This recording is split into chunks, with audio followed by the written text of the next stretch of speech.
Question here. Chris Froome. Why is Chris Froome so lean, but his Team Sky nutritionist is a bit of a fatster? So people want to get lean.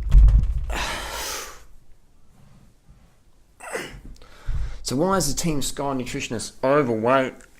Well, that's Nigel Mitchell, Team Sky. Apparently nice guy, never met him. Sure he's a nice chap.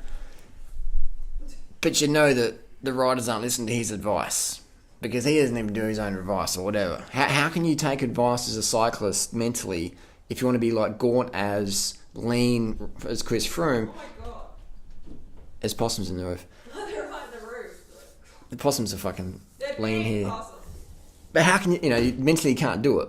Alright? I know what it's like. If you want to be lean and some tubsters looking at you going, oh, just eat that. And it's like, well, dude, what the fuck are you eating? Because I don't look like you. And that doesn't make anyone a bad person if they're overweight and out of shape like Nigel Mitchell from Team Sky. My mum's clinically obese. I still love her. So I'm not making fun of fat people, out of shape people. I'm just saying that if you're going to give nutrition advice and you've been a nutritionist, whatever, 20, 30 years, and you're still overweight, you still look like Barney from The Simpsons, then your fucking program doesn't work. Because if you can't walk your talk, then who the fuck else can walk your talk? You know what I mean? So we walk our talk. Lean results, lean gains. Simple as that, man.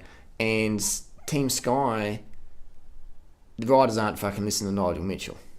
Because otherwise they'd blow out like Nigel Mitchell. He's like, I'm going to read some stuff here. Let's go from training myself. So Nigel Mitchell says that you got to focus on carbohydrate. You need carbohydrates, but if you're riding, but not the amounts that were previously thought. So Nigel he says carbs are very important, but not too much. Eat more protein. And that's why Nigel's overweight, because he fucking loads up on the protein. It's all bullshit though, and he says, here's a little thing. This is from the BritishCycling.org website, reading it off. He says, if you have well-developed upper body musculature, you could end up sacrificing power if you lose too much weight. And it's like, hang on. One of the most popular drugs in the pro peloton, in running world as well, in gymnastics, is cortisone, Kenacort. If you use Kenacort or cortisone, it acts like a stimulant. It gets you all fucking revved up. You don't feel pain, so you can just train through the pain. If you can't feel pain in training, you can train to the next level. I did a hill climb trial tonight, and the limiting factor was just pain. Just legs burning, body sizzling. So if I pop some tramadol or some cortisone, you don't feel the pain, you just keep going. Just keep pushing extra watts. So the reality is that riders, cyclists, runners, gymnasts are using cortisone to strip off excess musculature up top. But Nigel Mitchell says, well, you better be careful, we don't lose up too much upper body musculature because you could end up sacrificing power. Get your hand off it, Nigel. People are using cortisone to strip down and get all emaciated, because I'll tell you what, extra 3 kilos in the body, every kilo roughly is 1 second per minute. So if you're doing a 30-minute climb and you've got 1 kilo extra, you're talking 30 seconds. If you're talking 3 kilos extra upper, let's say you've got big arms. I don't have big arms. Let's say I've got a big treasure chest. I don't have a big treasure chest. So let's say I've got a big chest. If you drop that chest, that's 90 seconds. At least 90 seconds off a 30-minute climb. 90 seconds, man. That's a minute and a half. That is fucking huge. So Nigel says, be careful not to lose muscle, but that's just all rubbish. This is just British cycling website. It means fucking nothing. There's no talk about doping here at all, whatever. I'll tell you what people use. I'm not saying these people use it or whatever. I'm just saying this is what's put out there. Is another popular substance is tramadol. As far as I know, tramadol's not banned. It is a narcotic, fucking opiate like painkiller.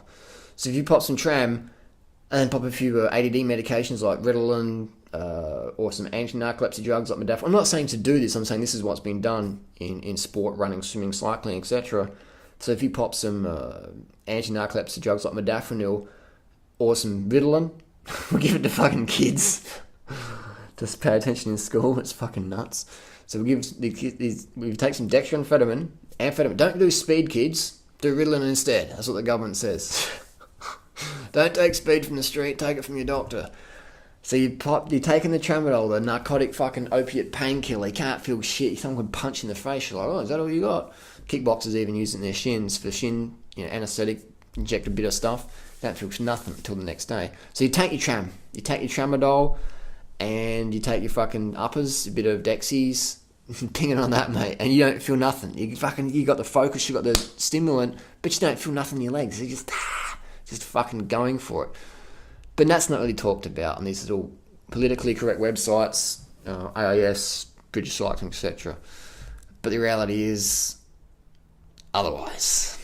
And so Nigel Mitchell, means well, but doesn't really have a fucking clue. And he says get your body fat measured by using skin fold tests. I'll tell you what, that's a load of bullshit. So you can see, but this morning I had more definition. What's changed? What's changed is you have more water at the end of the day. So if I did skin folds, my skin folds would be higher in the evening. All right? If you have a lot of salt, a lot of water, your skin folds go up. So skin folds don't measure body fats because they don't take into account water retention. You could skin fold my cheek after a salty meal the next day, it's going to be more. Did I put on any fat? I didn't put on a fucking gram of fat. So when Nigel Mitchell says use skin folds, he doesn't have a fucking clue.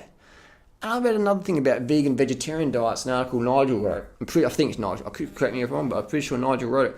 And he says that vegan diet, while it can be healthy, is lacking in complete proteins.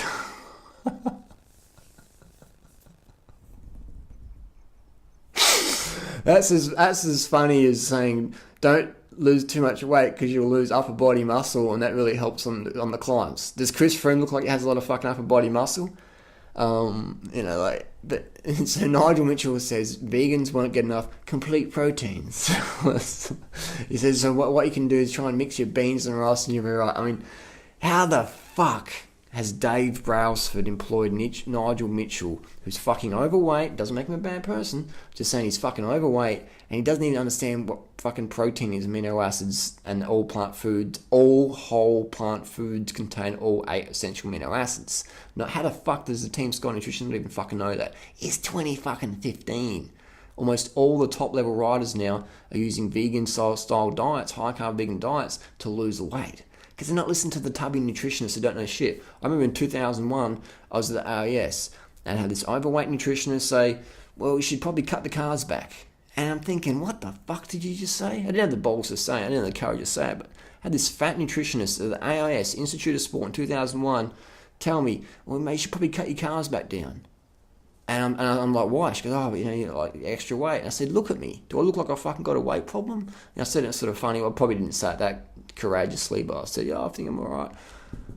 And she's like, no, but I'm the nutritionist. And I said, in my head, I'm like, yeah, but you're fucking fat too. And it doesn't make them a bad person because they're fat. I'm just saying, if you're a nutritionist long term and you're saying your program works, but you're out of shape, overweight, I'm not going to fucking listen to you. So I think that Dave Brailsford is, he thought Chris Froome was riding the 2006 Commonwealth Games time trial in fucking sneakers, in sand shoes. I think it was Shane Sutton rang up with Dave Brailsford, says, I've got a guy from Kenya here, he's riding in sand shoes in the TT. Clearly Chris was riding in fucking cycling shoes, clip-in cycling shoes. If you go to the YouTube videos and watch Commonwealth Games time trial, Chris is in cycling shoes, not fucking sand shoes. So I know Dave Brailsford was missing a few gears up top, and then the doctor he gets, Dr. Lindis, the bloody Belgian version of Dr. Ferrari. And Brailsford, I didn't know. Well, that's right, that's news to me. So I knew fucking about Lindis. How the fuck does Brailsford know about that? Not know about that. But anyway, I'm not saying the things like that, but I'm just saying that other things are going on. Now, I like Team Sky and I like the riders. They're very friendly and had some good rides with Adelaide. I'm just saying nutrition advice coming from Nigel Mitchell is a load of bollocks because it's just standard rubbish from an overweight, out-of-shape nutritionist who looks like Barney from The Simpsons. And again, it doesn't make him a bad person. But if you're a rider and you're looking to get fucking lean, why the fuck would you listen to someone who can't even keep their own shit in order? Not hating, just saying.